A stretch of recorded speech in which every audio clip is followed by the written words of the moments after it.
Welcome, Third Rock listeners, to the Branding Laboratory. I'm your host, Deevo, Chief Experience Officer for the Brand Storyteller and the Fusion Creative Brands. And each week, I have the privilege of speaking with extraordinary leaders and entrepreneurs who are reshaping the way industries work. These conversations go way beyond the surface to explore the core philosophies, the lessons, and the challenges that define the brands that we admire today. And one of the greatest rewards of this podcast is the opportunity to share the insights of some of the brightest minds in business, people who are passionate about pushing boundaries and redefining what's possible. And as I always say, the stories we tell are the brands we build. And this show is a testament to the power of that concept. Let's dive in.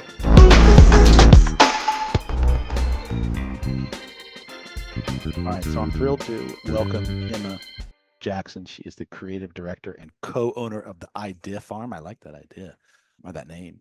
Emma has taken on her family legacy into sort of new territories, like reframing what your family did, creating your own version of it. And you do something similar to me. It sounds like you're a little more niche than I am. Maybe not. We'll find that out in a second here. But you help brands tell their stories, like I do, that resonate more on a personal, emotional level. And just same thing I do. So I guess we have a few things in common, except I don't have that fancy Zoom camera you have. Emma, thanks for joining the show. Thanks for being on the Branding Laboratory. Thank you. I'm excited to be here. I really like what you do in the conversations that you have with the entrepreneurs and business owners. I feel like it's necessary conversation because even someone that's in marketing, branding is not necessarily. Why is it that you need someone else to look internally? Because sometimes you're just a little too close to the problem. Yeah, I was liking it to bringing this over since I happen to have a mason jar. You have this mason jar, and we're not able to read this label on the outside because we're like stuck inside the jar. So it's really important to have somebody like that you can consult with, whether it's a coach or a strategist or even just your close family and friends that can call you on your bullshit and tell you what it really says. I think of this, man. And a funny story, I actually do this all the time. I'm afraid to admit it. I should practice more what I preach to my clients. But I went to a conference last week. It was a 5-day retreat on an island with 177 other entrepreneurs and multimillionaire type stuff. So it was really powerful for just like surrounding myself with these people. But going into the conference, this is something I have been trying to go to for a few years, but just wasn't in the cards. And I'm going somewhere with this. But anyhow, going into the conference, I had an identity insecurity breakdown in my head. I started like telling stories to myself. Like, who am I to be on this island with all these millionaires and these really successful people? Like, I was actually nervous to show up. I'm like, I don't really know. Like, I don't know if I'm this cool enough for these people. But I got there, and when I finally just said, fuck it, man, just go be Deevo. Who's Deevo? There's got to be some value in that, which there is. But as soon as I started just stepping into my own power and having conversations with people, A, nobody was judgmental. Oh, I'm better than you. But B, I was like, bro, I can hang with these people. I got my shit together too. Yeah, we get out of our own way and stuck behind our label. So anyhow, that being said, I want to know a little bit about this. And I've broken my show down into a few things: alignment and purpose. I really want to talk about this first, sort of like, for me specifically, I'm fascinated by this legacy journey that you've taken with the Idea Farm and how particularly how you balance storytelling, because that's near and dear to my heart, with alignment to your core values. Because sometimes people think there's going to be a disconnect between how do you tell a story and these are my core values, right? X, Y, and Z, but how do I tell a story about that? And I was like, how do you connect with people? Like, tell stories. That's how you connect with people. So you're going to do that. I work very closely with clients on a very similar capacity, is helping them clarify their beliefs and their philosophies so that they can live their business how they believe and how they live, right? Like, why should the two be separated? So how do you, this is your answer your question, how do you approach brand alignment with your clients, especially when they're facing growth or they're scared to tell their story or they have imposter syndrome, they don't really know, like, how do you help them matriculate that space? Yeah, no, you articulated it really well. So I feel like we are two sides of the same coin. So the Idea Farm, we work with businesses all over the US and the world that are looking to get to that next step revenue wise. Usually you're making a pretty big leap, whether you're entering a new ecosystem, you're launching a new product or service, or you hit this ceiling revenue wise and you're like, I'm ready to break through that. that's when we step in and we use messaging and storytelling as a guide to connect to your ideal customers to reach your revenue goals. So that could come across in your website, in digital marketing and content creation, in so many different things. But it's really understanding what you already have as an established business, that branding that they theoretically have gone through a process with somebody like you, or maybe they never have. But it's like, how do we pull that apart? See what a lot of times people, they think they know who their ideal customers are, and we come in and maybe burst their bubble, and or their marketing, their messaging is entirely not, aligned with those that are actually bringing in the most dollars to their business. And Mm. so we say, okay, if you want to reach this next milestone, if you want to grow in this way, let's pull this story out. Let's figure out the authenticity there. And so when you talk about values, it's actually one and the same. So I know that the primary goal of every single business, we're not nonprofits. You need to make a profit. You are building a business, you are running and scaling it. But every single business has values. And even if you haven't taken the time to write them down, it is in the culture. It is in the way that you're structured and you're organized, and how you treat your customers, how you treat your team, how you want your organization, your company to be perceived by the public. Mm. And we walk our clients through, maybe here's how you're being perceived right now. How do Mhm. you want to be perceived? Or if we go that step further, this is your ideal client. This is what they are looking for. So but it feels inauthentic if you're not pulling directly from leadership. So we're sitting down with leadership, whether it's entrepreneurs, All right, let me owners. let me stop you there because Yeah. there's a lot of things I have to unpack, and I have to make sure I get everything in Yes. there. So there were two things, and I'm going to do that throughout the show, by the way. So please forgive me in advance for my No, impudence, go for but it. I want to make sure I get through all the things that we need to talk about because there's a lot of really juicy parts I think that you're going to bring to this conversation. You talked about connecting with your ideal client, and I want to just chat about that for a second. So I have this notion that people misunderstand connecting with your ideal client with I often tell my clients that building a brand isn't about picking a niche per se, but becoming the niche.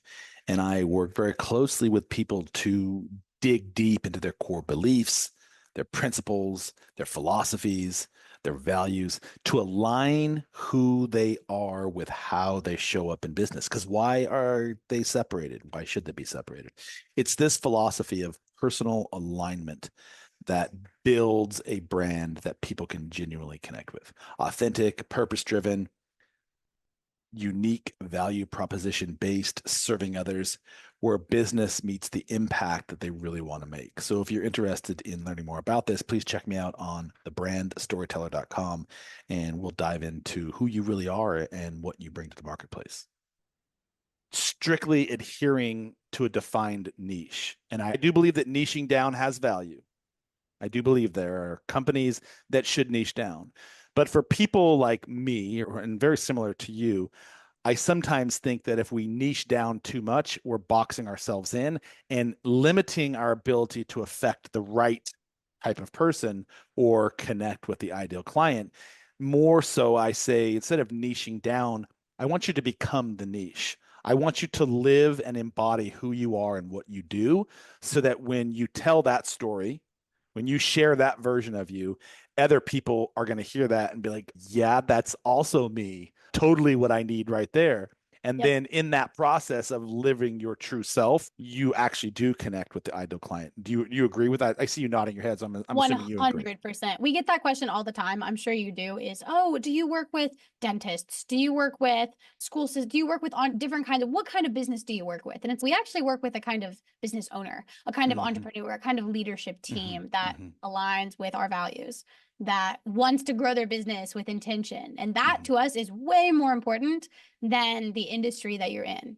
Absolutely. So industry agnostic, that doesn't mean when we say we're industry agnostic, that doesn't mean we're trying to be all things to all people. It means that we're living and embodying who we are and what we do best and what we know adds the most value. And in the process of doing that, we've clearly defined our superstar skills, our superpowers, so we're going to be better equipped to share that with the clients that we actually want to work with. I heard you said something earlier. I just had a joke, but I didn't want to snark you in. You said we do want to make profits, and we're not a nonprofit, which is funny because nonprofits want to make profit too. I work with some nonprofits, and they're just Yep. really good. They're just really good at indexing their capital so that it looks like. Because Exactly. No, I'm you're like, totally right. yeah, it's like, Yeah. come And on, the man. most successful nonprofits, they're set up like a for-profit because you have to pay people great 100%. wages. You have all of that. So I'm with you. 100%. I had a conversation with somebody. I don't mean this disrespectfully, but I was at a networking event a couple of weeks ago, and he's fresh out of college, and he's got his MBA, and he's got all these things, and he's talking about how we're here to be philanthropic and give everything away. And I was like, but you are going to be making money to somehow pay your staff, and he's no, man, we're a nonprofit. I'm like, yeah, you're a nonprofit, but you still have to have revenue. You're just really good at hiding or indexing the revenue. Let's just call it a spade, bro. So anyhow, all right, thank you for that. I'm glad we're in alignment here. You work with brands, and let's just continue the question. You're working with brands across a lot of different industries. Mhm. So how do you, as a business owner, how do you stay connected to your core, like your core philosophies and values, while still adapting to meet the client's needs, the client's perspective? Because you said something earlier, perspective is reality. Depending upon who you're asking, you and me may have different purviews on something, but that's our reality. So how do you, Emma Jackson and the Idea Farm, maintain congruency in what you believe when you're still representing other clients? So first off, we had to sit down and define what those values were. Like I said, putting pen to paper. Mm-hmm. So something as a family business, it was started by my late father 52 years ago today, I think, or like this year, which is wild. Quality is so important to us. Quality, building long-term relationships. We want to act as a partner rather than a vendor. And when we establish ourselves that way, it changes the way we interact with our clients. Because suddenly, we've noticed we get a lot of marketing horror stories. I don't know if you get the same thing, where businesses have had really bad experience with marketing or advertising, and it feels incredibly transactional. Someone told me just last week, it feels like you're putting your money into a black hole. And I was like, it shouldn't feel that way. It shouldn't be Mm-hmm. that way at all, actually. You should have a really clear idea of where your money's going and what is being done. And if it's not working, that you should have a partner that's saying, what are we going to do to change this? What are we adapting? How are we testing to move forward? Mm-hmm. And if you don't get, that's a disservice to you. So for us, when it comes to values, it's about everything that we do from the moment that we're communicating with potential clients is we're saying, listen, if you want a one and done, we do have an execution arm. If you want a website, great. But we're really focused on building long-term partnerships. I think our average client retention is over 2 years. And in marketing, it tends to be under 6 months. And we have clients that we worked with 10, 20 years ago that are coming back to us at different stages of their growth That's wonderful. because of us living, like, being very true to our values. Mm. Have you noticed, and I'm breaking off that question for a second. Have you noticed that when you've taken over the company and it's under your reins now, and you have a partner, sorry, you and your partner's reins, have you noticed the type of work that you do and the type of client that maybe your father's legacy brought to the table has evolved a bit? And if so, how? Yes, and yes, and okay. When I came in, it was after my father had passed away, Did and you work so for the company as a youngster? Like you were part of it? like not really, vaguely. My parents never pushed me. And I was very much independent. I wanted to do my own thing, have nothing to do with marketing. And yet every single thing I did had something to do with marketing, storytelling, website design, all the sort of stuff that my parents did, but I was too proud to get to know all the ins and the outs. And I had actually just decided, I was living and working in New York City, and I had enough. I was really unsure of what I wanted to do, what my next move was, but I thought I wanted to work for myself. Mm. And I finally called my dad and I said, hey, how would you feel about if I came home for the summer and I learned from you? I want to see what you do. He was floored. He could not believe it. He would never have asked that of me. And he was really excited. And unfortunately, he passed away unexpectedly before I got a chance to do that. Mm. And so I had to come back and fill shoes, but I wasn't him. He had built this reputation. He had a huge reputation in agriculture, in industrial and manufacturing and hospitality, but people were coming to him for him. I didn't have that. And so Mm. I had to start, and I felt disingenuous trying to sell myself as a connect. Yes, I was his daughter, but I am my own person. And Mm. so I felt like I was running a 50-year-old startup. and Mm, had to figure out what I could bring to the table. What I knew really well, the core hasn't changed, which is storytelling, but the medium has changed. And I happen to be really intimately familiar with website design, user experience, video and photo content creation. And then using that as the base, bringing on really talented people. Now, only now am I at a stage almost 6 years later in my career where I'm realizing how much more aligned I'm becoming with my father's legacy in the company, but I had to interesting. forge my own path first. Interesting. It's almost as if you epigenetically it took on a lot of his sort of philosophies, if you will, because I know I have two daughters. I noticed that they are very similar in that regard to me as well, but yet you still have your own unique twist on it, and that's probably the more fun part of it. You mentioned something about quality being, because my first question was is how do you retain your core values and philosophies when you're becoming if you look at it from the outside in, you might look like a chameleon having to take on and counsel and help other people's businesses. And so I was asking you, how do you maintain your core beliefs around who you are as a business owner? And one of the words you said was quality. And quality means different things to different people. Your interpretation of quality is going to be markedly perhaps different than mine. I hope not too different, but nonetheless, there is going to be some deviation. So how do you define what quality looks like? So I'm a sucker for uniqueness. And I think that true quality is not just a seamless. So when we're talking about, to be honest, there is no reason why your brand and your messaging should not be competing with the top companies in the world in your industry. It's not money that's stopping you, it's creativity. And I am a firm believer in that. And so I really like to push, as the creative director, I like to push our team and our clients always go further.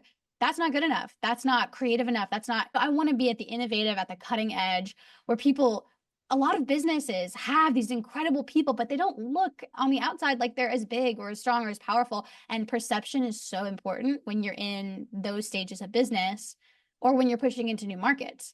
And for me, quality is I want all of our work to be the very best thing. Like when someone comes to us and they say they want a website or a branding campaign, they'll usually show competitors or, oh, I would aspire to be like this. I wish our branding, I wish our advertisements could look like this.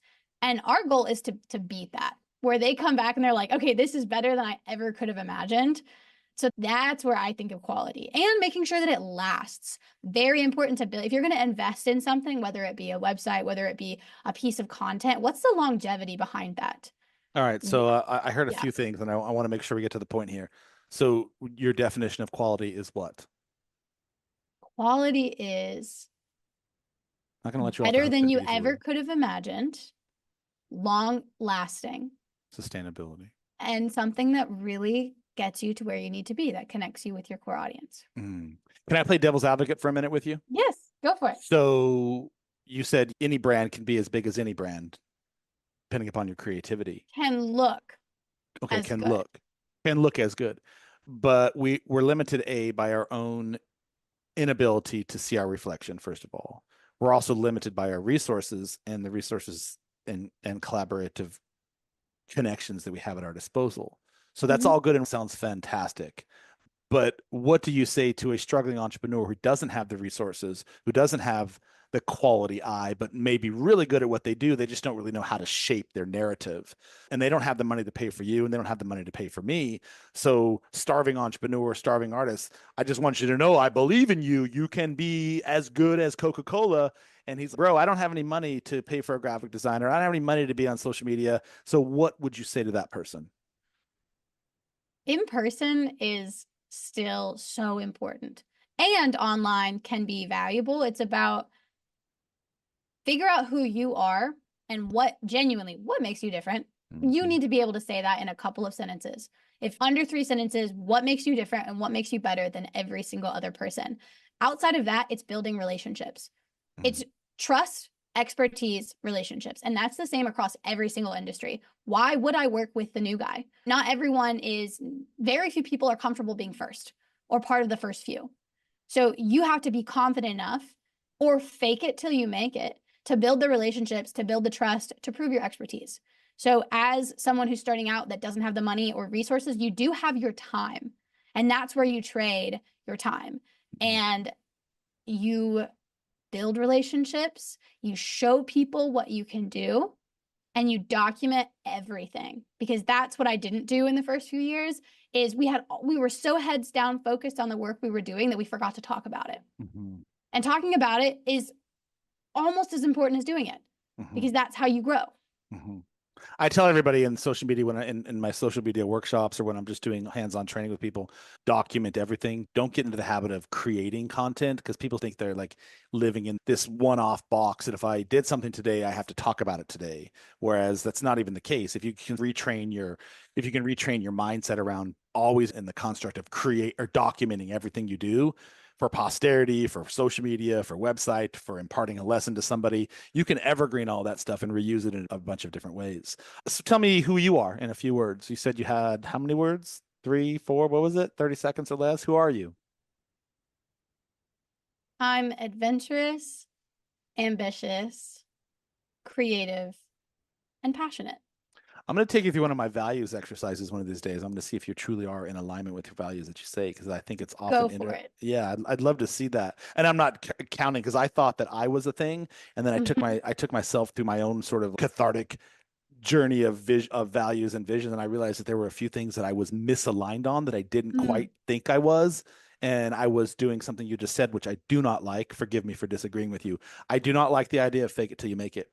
I don't think it's authentic. I don't think it's genuine. I know that Abraham Hicks said you should do all that sort of stuff, and I understand the principles behind it. But for me, I'd rather see you spend some introspective work and understanding who you are and what value you bring to the table and what you're passionate about and what you feel really creative about, and start to figure out ways that you can pillar all of that and live by those principles as opposed to trying to be like I Image Jackson.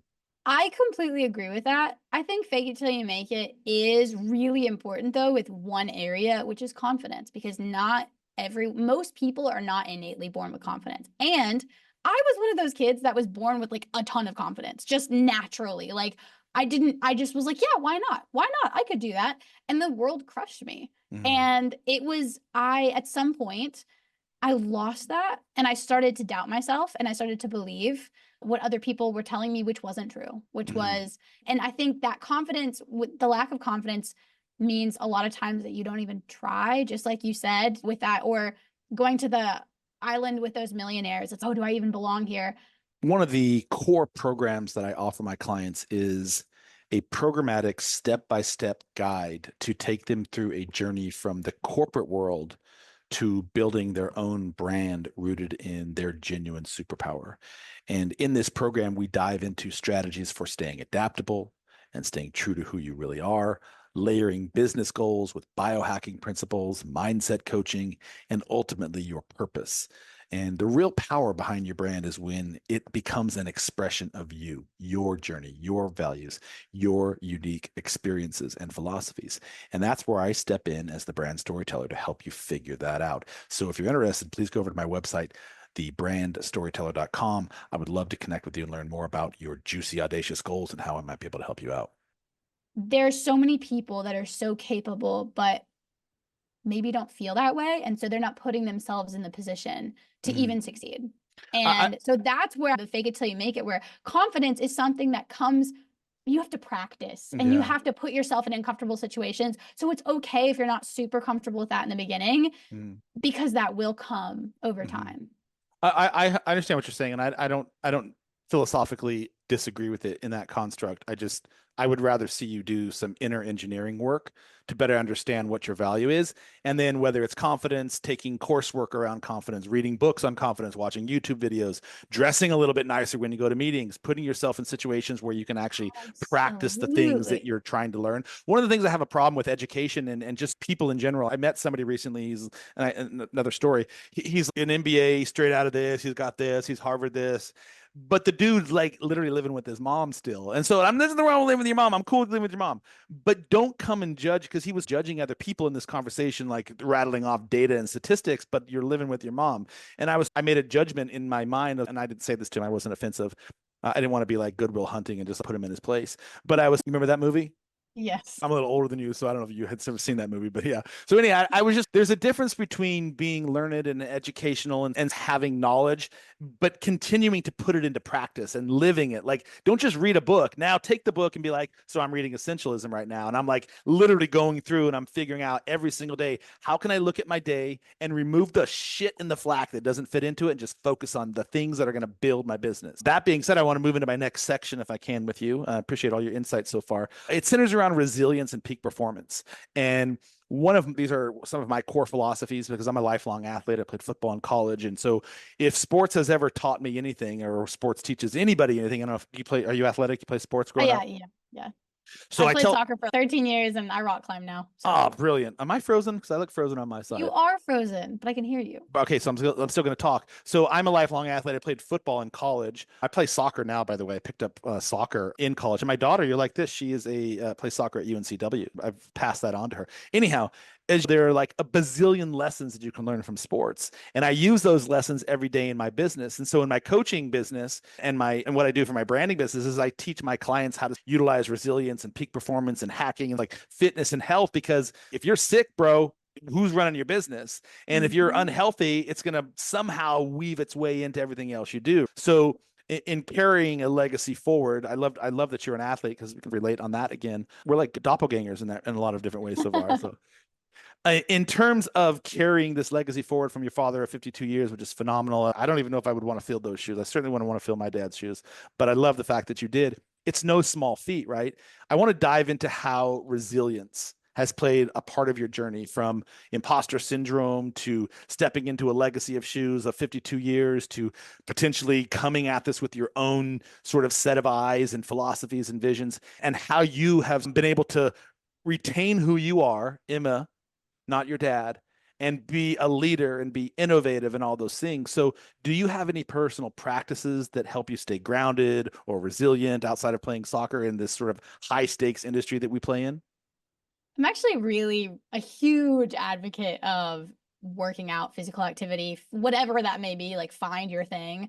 For emotional, mental clarity, emotional balancing, so stressful to run a business. And that's alongside just all of the life things. It was really hard. The first few years, dealing with the grief of losing my father unexpectedly, working with family in a totally different industry that I didn't expect with no knowledge about from the actual business world. My degree was in international relations. I was doing a lot of policy, nonprofit, NGO work. And it was a huge shift in the structural side of things. And so there was all this pressure. And also when you're an entrepreneur, when you like, there was a lack of structure in terms of my day. There, I was the one in charge. So I could decide when to show up and what to do and this and that. And being told my entire life that I was not detail oriented, right? I was totally a creative, so not detail oriented, all over the place, ADHD, that, throwing those terms around. All of a sudden, realizing that it is all on me and it's no longer all on me independently. My decisions affect the livelihood of other people. That's when I knew I had to get serious about building a routine. Mm-hmm. So for me, that physical activity, huge part of it, but also rest. I did not rest enough. I did not take rest seriously because there was always a million things to do. And you really, those are the eating well, working out, taking care of your body so that you can show up. And then also being able to prioritize personal relationships. I do think, yeah, that's all I'm gonna say. One more thing is that it's in this business world of entrepreneurs, it can be so toxic with you're not allowed to have any fun, you're not allowed to do anything outside of your job. And it's you do need to have balance, something that fills your cup up to show up every day. I love that. 100% agree with you. And I wasn't going to shut you off. I just wanted you to, if you were coaching me as my client, I'm your client. Sorry. Yeah, I'm your client. I had to think about that for a second. I'm your client and you're coaching me on resilience or best practices. And in your case, you said exercise, nutrition, and finding rest. Just real quickly, high level, give me what that looks like for you. What does exercise look for you? Are you going to the gym 3 days a week? Are you lifting weights? Are you an underwater basket weaver? What does that look like? And then in terms of getting rest and in terms of nutrition, just high level, like counsel me, what does that look like for you? Okay, so if I was counseling you, it would actually be more about what's right for you in your No, but I life. want to know what you do. So if Okay, you're telling me a story yeah, and I'm like I Humboldt got you. Joe over here and I'm like, I don't really know, Emma. I like to work a lot. I don't really need much rest and I sure Uh-huh. as hell don't have One, time for the gym. So I got an tell under me what desk you do. treadmill. All right, all January right. of this year, I got an under desk treadmill and I game changer. Why are you Huge. not on this right now in the podcast? Because I have the fancy mic here and Uh, and the better camera, theoretically.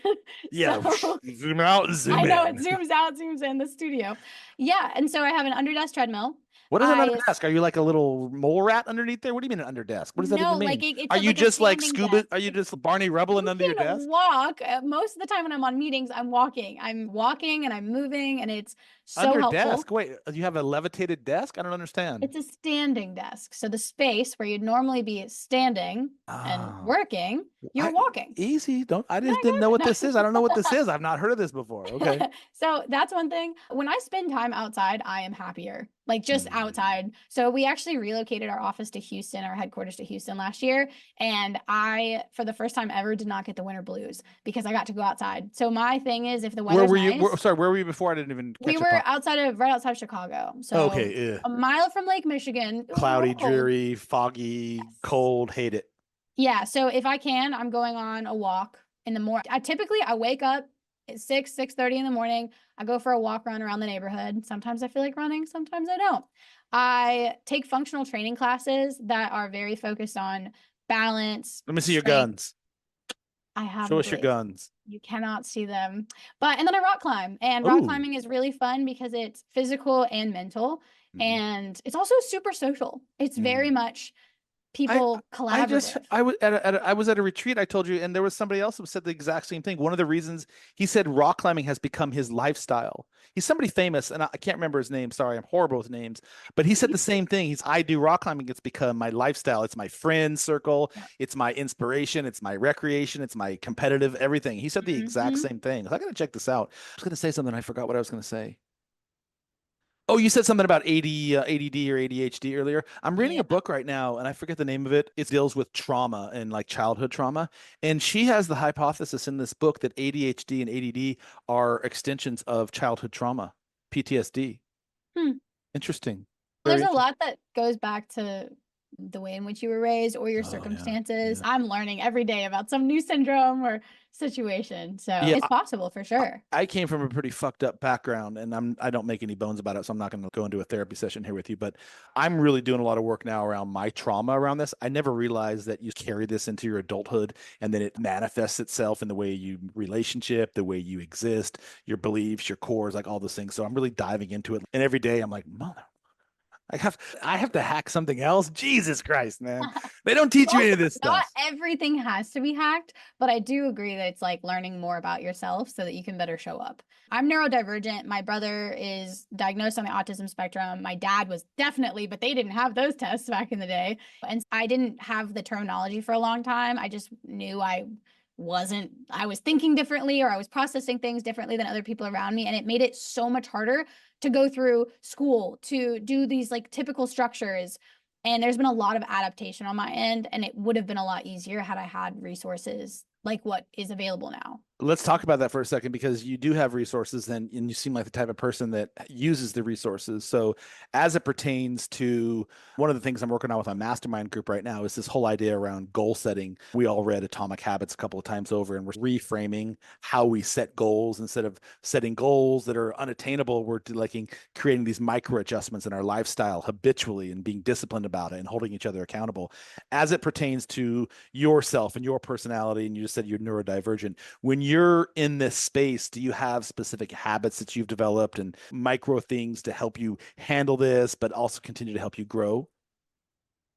So many. I learned I have to live by my calendar. I live really well also on checklists, Mm, but I get overwhelmed. So someone explained this to me once that an executive coach, there are people who think of tasks linearly and then mm, people who think of them vertically. And a lot of people that are neurodivergent you just know there's so much that needs to get done. And even if it's not that much, but it just feels like everything has to be done right now. And that is overwhelming.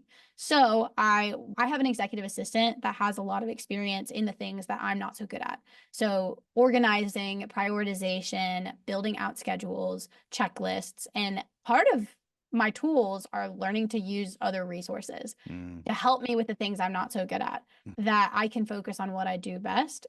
That being said, though, I've learned to pause, to meditate, to take brief meditations throughout the day, to go on a walk. Sometimes when I'm at my peak of overwhelm, there's a part of me that just wants to dig in and push through it. And I've learned that you can't really muscle through it. You actually have to take a step back. Yeah. You want to dig into that treadmill. That's funny you say that because I take walks every day. And one of the things, I'm going out of focus again, I'm barefoot all the time. I ground myself being outside, and people think I'm crazy. Like I'll be literally walking to the golf course in bare naked with my feet, not bare naked, my feet. And it'll be 35 degrees. But for me, like being in that space, just being able to touch the ground, I've learned to, I know there's data around this. So anybody who calls me crazy and woo, I'm just like, do some research, bro. Like just go down the rabbit hole. You'll be able to see what grounding does. So I feel you on that one. One of the things that I am really fascinated with other CEOs, this is one of the reasons I started this show is, and thank you, by the way, again, for being on here and just being candid and honest and having a conversation with me. I'm fascinated by how other people lead and how other people live their lives. And one of the things that really is near and dear to my heart is I believe you see who people are in stressful situations because your fight or flight kicks in. And that doesn't mean that you always have to be that way, because I'm learning that about myself. Like sometimes in your fight or flight, you become something you don't even know you're becoming because you're blissfully unaware of the things that were leading into that in the first place. So I'm not saying you're boxed into this, but I feel like when you see people in stressful situations, how they handle themselves with grace or lack. Now you got the vertical zoom. I don't know. It's like all over the place. I'm just like, I wow, know. this is I'm like, really I need to dynamic. stop moving and it will stop moving. Yeah, at least you're not coming out of focus like me. So, how does Emma Jackson handle herself in high stakes situations, high pressure situations? What philosophies or what routines do you have to help you stay centered and grounded?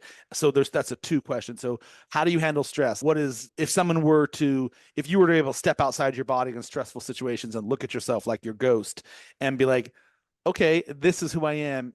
What does that look like? Okay. I'm learning more I think I've learned a lot about that this year. Yes. Oh, yes. One, I like to show up really prepared because that helps me in stressful situations when I can anticipate, ooh, this might be tough. The more prepared I am, the more research I've done. I really like to know my stuff because then I'm falling back on being an expert and actually knowing my stuff. And there's so much confidence in that. And also not having to reach. I think when I was younger, I felt like I had to be everything to everyone. I had to have the answer to everything. And now I'm very gladly, I don't have the answer to that, but I do know about this. This is my expertise and this is what we can talk about. So being prepared helps me to stay so much calmer in a stressful situation and just reminded that I know my stuff. However, I have noticed recently this past year, I've had when you're dealing with clients or customers and you have some sort of a business where it's public facing, sometimes you get some really out of pocket people. And I am a very driven, go kind of person. And yet, sometimes when you're in those situations, you're surprised at how you react. And it's harder to be that outspoken person that you might want to think that you are. Mm. And it is so easy for me to stand up for other people. I'm the first person. If I see someone talking to our team, yelling at them or handling them badly, that is not acceptable. We will cut you. We do not need you to be in. We don't need you. But when But it how do comes to, you? I want to know how you handle yes. stress. So So, you didn't get a chance to prepare. You didn't get a chance to do any of the yeah. things, and something comes out of the whim. Just like right now, you get a phone Mhm. call that's holy shit moment. How do you handle it? Do you have some go-to techniques to keep yourself grounded, or do you just fly off the hood like I'm just gonna handle it right now? What do you do? If you're ready to do more than just market a brand and want to build something that feels just like you, an extension of your values, an extension of your purpose, and your core beliefs and philosophies, let's connect. At The Brand Storyteller, I help you dig deep, aligning your identity with your business to create a brand that resonates on a whole new level. So if you want to check this out, it's at thebrandstoryteller.com to start your journey. Connect with me today to becoming the niche, not just fitting into one. I dig in. I ask questions. I actually want to Mm. understand more. Tell me more. That gives me space to I love the tell process. me more. Love the tell me Tell more. me more. That gives me, and then I try to separate fact from emotion Mm. and really understand if someone is upset about something, where is that coming from? And then what is the actual fact behind that? And if you can just separate it out and then figure out what you really need to do, which a lot of times is not necessarily, you need to acknowledge their emotion, but you don't need to meet them with emotion. And if you can stay on the logical side of what the next steps are, Hmm. you can get through the situation cool, calm, and collected. And I my thing love is always to connect people with their heart. I love what you said just there, the tell me more stuff and just remaining cool, calm, and collected. And separating fact from fiction is great. But I do have a counter statement I'd like to devil's advocate again. Yeah. Not everybody understands or sees fact or fiction the way we do. Remember, perception is reality. So Mm-hmm. a lot of times we're buffering up against a completely different misalignment of perspective and context because some people, not all everyone sees the world the way we see it, right? Most people have this observational cognitive bias around things, and present company included. So when you buffer up against situations like that, and as a leader, I'm asking, when you buffer up against situations where the two of you, whether it's your partner or your lover or your client or your, if you have kids, I have kids, like how do you manage the stressful situation when there's just a misalignment on perspective and perception, but you still need to like stand your ground, but it's not a competition. I don't even know. Like, how do you handle Yeah. those sort of situations? You can respect someone and listen to them and even empathize with them and not agree with them. Mm, So that is the very first thing. Most people just want to feel heard and they mm, want to feel understood. So you can hear and understand someone, but respectfully say, hey, I understand where you're coming from, mm, but these are our policies, or mm, this is where we are. So thank you so much for sharing that. I really appreciate it. We're going to have to do this. And there's a way that you can do that respectfully as well. It really mm, doesn't sit well with me when people, whether it's defensiveness or this and that, where they come at someone. I'm never going to make someone feel small. mm, I'm never going to make someone feel like they're so wrong. This, even if they have the most ridiculous, in my opinion, they can have the most ridiculous perspective, or hey, it was right there and they totally missed it. If you're going to bring this up to me, you're going to feel respected and heard, even if I disagree with you. mm. I like that. I love that, actually. Always be the cool heads prevail. So then that kind of guides me into another question I want to ask. As you're responsible for guiding other people's success, in a manner of speaking, you're a coach, you're a guide, you're a mentor, and you're working with high profile people who are just as talented as you or more sometimes or whatever. But again, everybody comes at things from their own way. By the way, before I finish this question, this wisdom that you just imparted, this sort of like fact, fiction, tell me more, remain cool, calm, and collected, were these always values of yours? Were these passed down from your parents? Is this something that these are learned behaviors, or are these things that you took on by either watching your dad or watching your mother and all those sorts of things? You don't have to go too far into this. I just was curious. To be so honest, I was bullied as a kid really relentlessly. Mm, And there were these really mean girls in my school was known, actually, my grade, for having these really just mean cutthroat girls. mm, And I really did not understand why I was targeted. And I just wanted to be friends with everybody. And I probably said the wrong things at the wrong time and had too much energy misdirected, whatever it was. It just didn't fit in. And I got targeted because of it. mm. And oof, it was so rough. But it also taught me, my mom would always tell me, like, they're hurting. That's a Resilience, reflection taught on you their resilience. insecurity. That's a reflection on them. And I really saw that. And then the more comfortable I became with being myself, it just became so much easier to be the calm one because I'm like, Mm. oh, someone else is probably having a really bad day. And I don't know what's going on in their life. And you can advocate for yourself, but you can do it respectfully. So, like I said, if Yeah. someone is to speak to me, you can share your mind, you can disagree with me. But the moment you start to disrespect me or my team members, Yeah. that's when I'll step in and say, hey, that's not okay. That's not how you talk to people. Yeah, I don't know if you'll be happy to know this. When I was in middle school, I think I was in sixth grade, there was a kid who was a bully, and I had just joined the school. I was homeschooled up until sixth grade, so I didn't have any really context for peers and like relationships. I was like that awkward social kid. It was a good thing I played sports because otherwise I probably would have been like completely ostracized. My dad made me dress up in like shirt and ties and penny loafers, and I had to go to school like dressed like the biggest dork on the planet. But because I was an athlete and that sort of stuff, I was able to move beyond the sort of typical drama and alienation that a middle schooler might receive. Anyhow, blah blah blah. there was a kid named Chris, and I won't say his last name because I'm sure he's somewhere out there in the universe listening. And he was a bully, and he was always picking on lesser kids. And I had only been at school for 2 or 3 weeks, and I had yet to establish my reputation or whatever, whoever I was in the school. And anyway, there was one day we were coming between classes, and we walked by the water fountain, and he was like holding this kid in the water fountain by the neck. And I was like, what the fuck is this shit? And so I ended up beating Chris up right there at the water fountain.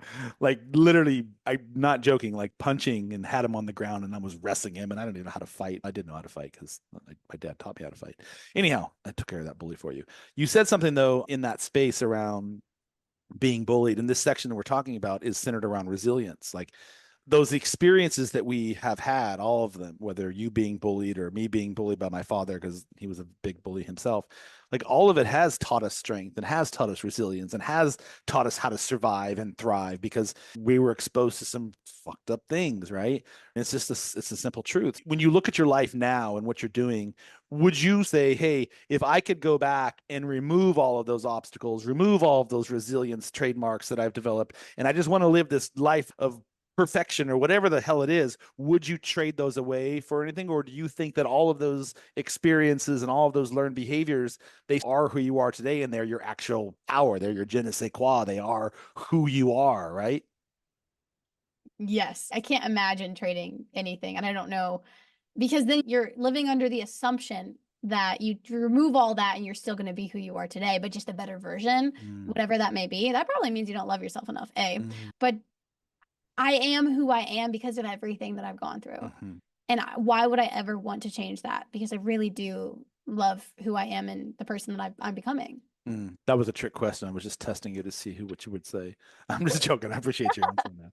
All right. So last section. How much time we got? We got a little bit of time left. All right. So let's try don't let me rabble into the questions, and same with you. I want to talk a little bit about brand impact and legacy of the idea farm and Emma Jackson. And like, when it's all said and done, what do people say about you? What do you say about your business? So my question that I love asking anybody who I just have casual conversations with, I'll be at the grocery store and I'll just rattle it off. They'd be like, anyway, you're in a crowded room. You just finished doing a presentation on something of your eloquence and strength and superpowers, and you exit the room. What do you want people to say about Emma Jackson? Wow, she's a powerhouse. Yeah. She says what she means and she gets stuff done. Say what you mean, do what you say. My Yeah. grandfather used to tell me all that. He also used to say, you have 2 ears and one mouth for a reason, use them. And I was like, whoa, all right. Sorry, Grandpa. Working on that one. Same.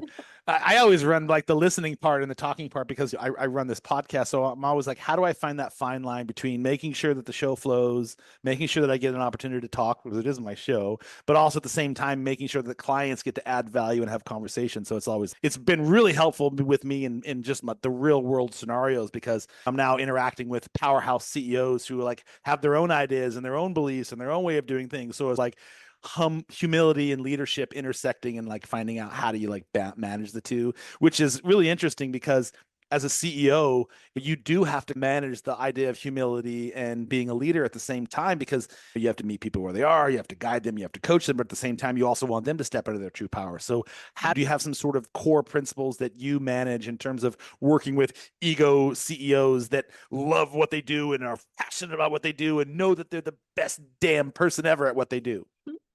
Okay, one, straight from my grandparents. Just don't get too big for your britches. Ooh, all right. Yeah. I know that's from my grandparents because only grandparents would say britches. Yeah, you can't be too big for your britches. The higher you rise, the quicker you fall. Ooh. It is wild how the work that I do, I've gotten to see behind the scenes onto a lot of very successful people's backgrounds. And all of a sudden you see that they are living on a house of cards. Sometimes the people that are, it's so true that what is it? Money talks, but wealth whispers. Yep. The people that you see as these visual symbols of wealth and success are often just truly living in a house of cards. And it's the people who keep their head down, who work, who have the same car they've had for decades, who may be sitting on an empire.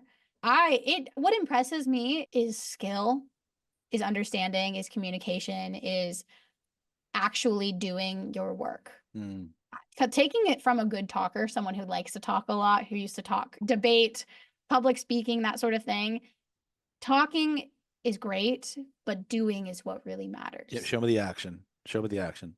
Again, not to pick on you, but I want you to answer that question again pointedly for me. How do you balance the intersection of humility and leadership when you're working with other clients? Tell me what you mean in terms of how I handle it myself, how I talk to clients. Like, I well, have what are some, you looking for? yeah, so I have some very core principles when I'm working with clients. I understand that the value that I bring to the table. I understand that you hired me for a reason, and I Mhm. understand that you are still running your business. And at the end of the day, I need to make sure that you're in alignment with your own business. So there's a fine line between candor, honesty, brutal honesty sometimes, and Yeah. being able to take the back seat. And so I have to read the room in all Mhm. situations and be very humble and not allow my ego to get in the way. So every time I start a phone, Gotcha. every time I start a phone call, every time I start a podcast, I literally make a note. Check your ego at the door, listen, learn, have conversation, be real, be genuine, be honest, be transparent, make sure they know that you're here to help them. Those are my core principles in every arrangement that I have. I don't always succeed at it with my partner, Mhm. but I do really well with my coaches, with my Okay, client. I So, see what you're saying. you, So, with that in mind, to be honest, my business partner Jose has helped me so much in this because when we first met, I I had a hard time because I knew what was best for my clients. I always knew what was for best, and sure. if they didn't listen to me, it would drive me crazy. And he has taught me so much more the value of listening, of understanding where my ideas You know, are good, the two but ears. also that give and take. And at the end of the day, what has helped me the most is understanding that I may be the expert in my thing, but they're the expert in their thing. They're the expert in Mm, their life and their business. And so, yes, I come in and I'm like, this is what you need to do to take your business to the next level. But goodness, I've stopped taking it so personally. I have mm. stopped taking it so personally. It is okay if you decide you don't want to go with all of my ideas.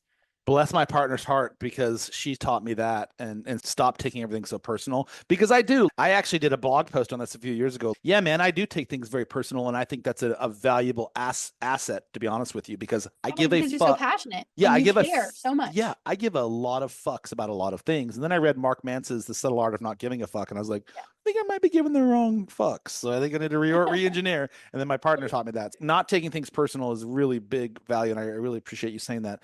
In terms of feedback, however, how do Mhm. you handle feedback and what role does client feedback play in refining your business process? How do you stay open to change, but at Yeah. the same time, hold true to your core values? Client feedback is super important to us. We are constantly adapting our processes to make sure that there's a better experience for the client. And staying true to our values is like every decision we make to change things. Are we still addressing the highest quality? Are we still building these long-term relationships? Are we still communicating with intention? All of those, every time we develop a new process or system, we're coming back to those values, making sure they're aligned. But the feedback, we've actually started actively looking for that from our recurring clients, from our one time, because they're going to see things that we might miss. And Mm, sometimes people are loud about it, but a lot of times it's small stuff. mm, And I'm big on continuous improvement. So that mm. feedback is super, and sometimes it's hard to hear, it's uncomfortable. You don't want to hear that you're not perfect all the time. But I also know that's the only way we're going to grow. Yeah. And have you received negative feedback in your tenure as Of CEO? course. And I think it would be a lie if anyone said no. And but the feedback is, instead of taking it like, oh, it's me, a lot of times it's about the process. Like our mm, when we first started delivering websites, even 2 years ago to now, just understanding so much more about, this is a super technical product and we're selling it to people who may not be technically minded at all. mm, So it has taught me a lot about how to break up, how to give more information, to make sure their expectations are on the same, and make sure everyone feel, we have it broken down where you have your insight and input at every single stage. So it's just, but it's evolved so much from when we first started doing it because I didn't have that insight from people about what mm. they really needed. I like the staged gate feedback. I might steal that from you. Although I'm very in contact with my clients all the time, I don't actually formally ask. So if you don't mind, I might steal that and I'll give you credit You when I should. pass it on. And I'll tell you this, it's not a bad idea. It depends on the kind of product you're delivering. It's not a bad idea to get their approval in writing because Wait, it's no not a good matter, idea, you said? no, it's a really good idea. Get Oh, everything in writing. 100%. Okay. Always Just 100%. because especially when dealing with big organizations or there's 100%. turnover or transition, you never want it to be, I didn't say that. And we've had Yeah. people straight up, I didn't say that. And so Yeah. now it's make sure it's what you were looking for and then sign off on it. And then it's your word and you're all good. 100%. It's a Yeah. non-negotiable. And I learned the hard way, so I appreciate you saying that. And I'm just, I don't know if you learned the hard way or if it's just something that you. Unfortunately, yes. Yeah, and that's the beauty of being an entrepreneur is that you don't necessarily, well, I guess you could, but you don't get fired for making mistakes. But if you don't use them as learning opportunities, then your clients will ultimately fire you and you're just not going to be out of business. So Yeah. make sure that you're taking that into consideration. I love that. Mhm. One of the things that I deal with on a regular basis is people who have gone through the school of non-critical thinking around being an entrepreneur and reframing their juxtaposition around success and metrics and KPIs and ROIs and like all these different things. And some of those are some of the things that I do are indirect marketing and they're not necessarily correlated with a measurable data point. So there are ways that we can what's the word I'm looking for? More intuitively measure our impact, but necessarily saying line item, matchup, ROI, KPI, sometimes it's difficult in our world. So, in what ways do you measure brand success? And beyond these metrics, how do you relay these conversations to your clients, the impact that you're making in terms of brand loyalty, connection, raving fans, people interacting with their social media, whatever it may be? So, how do you manage that piece? What does success look like to you? Ooh, because you just took out all of these measurable things because you can measure so much nowadays. I don't want to measure metrics. I want to look at more of the soft skills, the indirect So that's stuff. where qualitative, we're really big on how do people talk about your brand? Mm. How do people perceive your brand? If you're feeling like your brand doesn't fully capture who you are, your core, your beliefs, your values, my identity alignment intensive workshop could be just the experience that you need. In this highly immersive interactive workshop, we're going to dive deep into what drives you at your core, your values, your purpose, your strengths, and aligning them to craft a brand or a business that's truly a reflection of you. Because why shouldn't it be? You're running the business. Why would your business be any different? So if you're ready to create a brand that resonates deeply and stands the test of time, I want you to visit thebrandstoryteller.com and explore with me how we can get started. And when you give them an opportunity to actually talk about it unfiltered, you would be surprised what comes to mind. What is it that people care about the most? So Mm. we'll do customer research surveys, but we'll also just tell our clients to talk to people, to have real conversations. And as long as they're open to hearing that, it's it can be hard sometimes and you're going to hear something you may not want to hear, but it usually provides insights that you might be unaware of. I don't know if that answered your question. Yeah, no, it did. I think it was a good answer. And I'm going to hold you to this, by the way, because I'm trying to grow this podcast and I expect a full review on your experience with the branding laboratory when this show is over. I got you. Better put your money where your mouth is. Mm. We have talked about a lot of things. So we've talked about brand alignment and storytelling. It's integral to what you do as a business, whether you are selling chemicals or you are doing lawn care or you're in branding and coaching or marketing. It's important that you're able to tell your story to your clients or your potential clients because people don't buy your product per se. They buy their emotional resonance that they have with what you do, why Yep. you do it, how you do it, the story that got you here, which is why we do this podcast, because we've talked a lot about your journey from there to where you are today. So it's really important. I love the fact that you are taking on your father's company. As a father of two young girls, I only hope that one of them at some point at least asks me if they could spend a day with dad and see what that looks like. I love your take on resilience and the importance of learning and being able to adapt as you go forward and not just take it and curl up into a ball and just like hope that this is my fate. Anyhow, that being said, thank you again for sharing your journey with us. It's been a really good, stimulating conversation. Before I go, I ask everyone the same question. Is there anybody, if I give you the podcast magic wand, that you would want to connect with today that maybe I can put you in touch with to my network? Get to pick one person. I'm looking to meet with a hypnotist or whatever that might be. What does that look like for you? Okay. I'm looking to meet with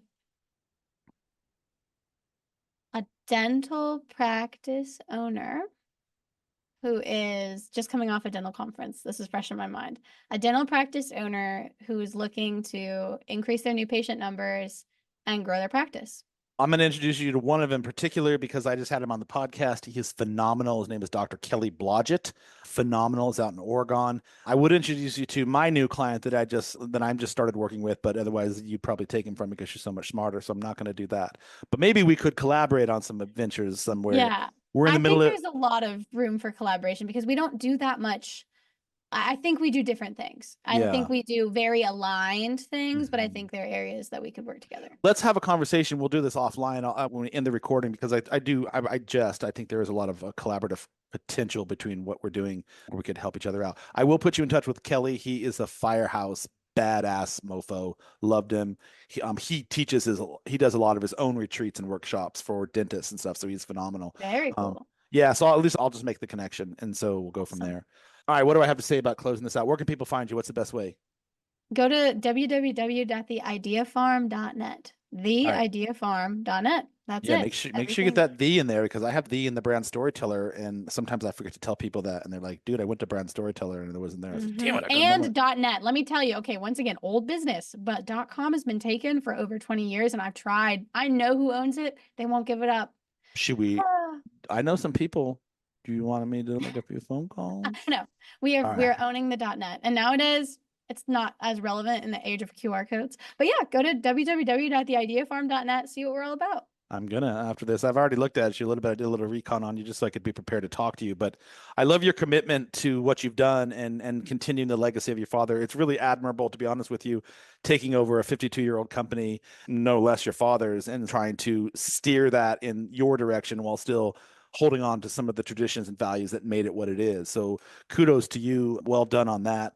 And I love the fact that everything you've said so far, it seems to shine through in your voice. It shines through in the services that you offer. The ideafarm.net, please check them out. Before, Thank not you. until you check me out. No, I'm just joking. Oh, you have Good. got to check out the branding laboratory. I know for anyone that's out there, I wouldn't have come on this podcast if I didn't think that not only did you know your stuff, but you're able to authentically connect with people in a way that's not super common nowadays. Ah, cool. I appreciate that. I just got a little goosebumps on that. Thank you, Emma. I do believe in everything that people stand for, and that's why I do this show is being able to share your message. And even if we have one person that, other than my mom, who's listening to the show that gets value from this, I think we've done our job. If you had to leave my audience that is growing quite rapidly, thank you, universe.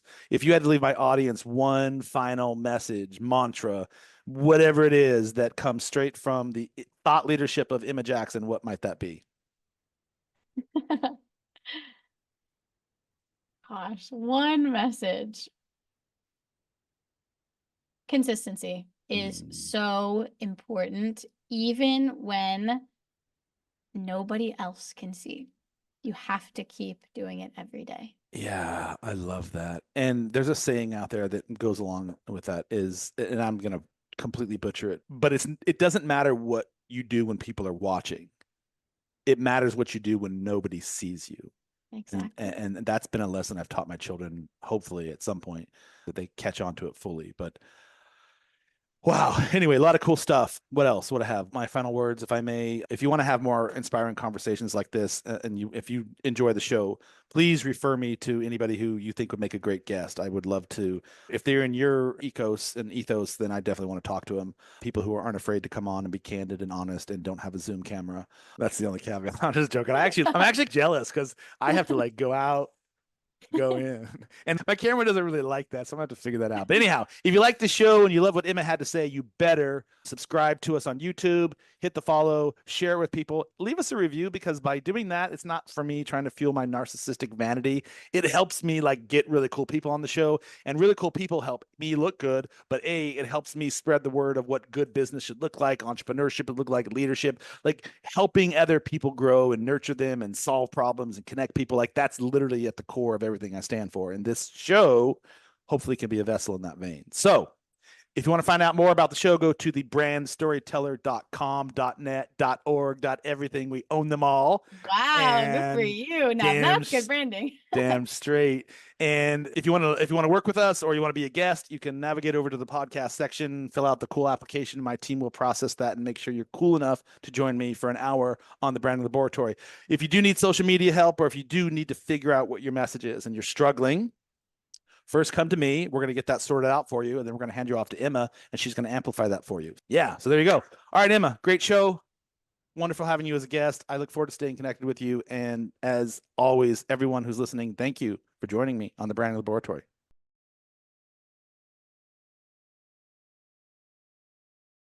Thanks for tuning in to the Branding Laboratory. If you enjoyed today's episode, be sure to subscribe and leave a review. Connect with us on social media for more branding tips and insights. And remember, your story matters. Until next time, keep building and sharing your unique brand story. I'll see you soon.